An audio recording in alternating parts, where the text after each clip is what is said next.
Arcelor Mittal Nippon steel company હવે સતત વિવાદમાં આવી રહી છે। થોડા દિવસ પહેલા કંપનીમાં એક વ્યક્તિનું જે છે બ્રેન હેમરેજ થયું હતું, ત્યારે હવે એમએસ કંપનીએ સરકારી જમીન પર બિનઅધિકૃત દબાણ કર્યું હોવાનું સામે આવ્યું છે। 84 મામલતદારે દબાણ મામલે એએમએનએસ કંપની સામે જે છે 18 કેસો દાખલ કર્યા છે।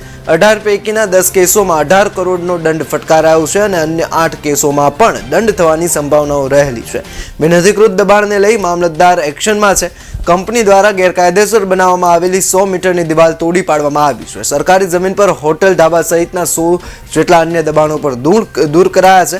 52,000 ચોરસ મીટર જમીન જે છે એ ખુલ્લી કરવામાં આવી છે, જેની બજાર કિંમત ₹32 કરોડથી વધુ થાય છે। 84ના મામલતદાર દ્વારા જે છે આ મેગા ડિમોલિશન પાર પાડવામાં આવ્યું છે।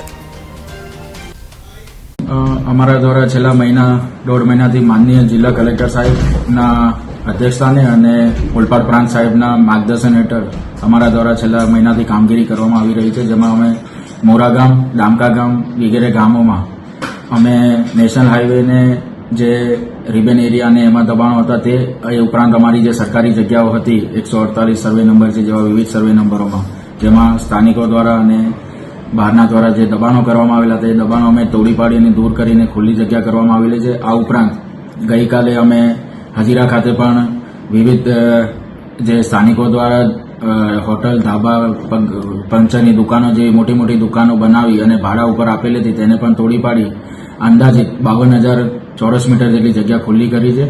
અને આવનાર ભવિષ્યમાં પણ અમે જે હજીરામાં અને આ સિવાય પણ 84 તાલુકાના જેટલા પણ ગામોમાં અમારા દ્વારા વિવિધ જગ્યાઓ જે સરકારી જગ્યાઓ છે જે આઈડેન્ટિફાઈ કરવામાં આવી રહી છે કે જેમાં દબાણો છે એના ઉપર અમે જો દંડની કાર્યવાહી કરવાની હશે, કેસ ચલાવીને તો તે પણ કરીશું, અથવા જો ડાયરેક્ટ જો અમારાથી જો દબાણો હટતા હશે, જે કાચા હશે કે જેમાં કોઈ દંડની સરકારશ્રીની આવકની કોઈ જોગવાઈ જણાતી ન હોય તેવાને અમે ડાયરેક્ટલી નોટિસ આપી અને દૂર કરવાની કામગીરી કરીશું।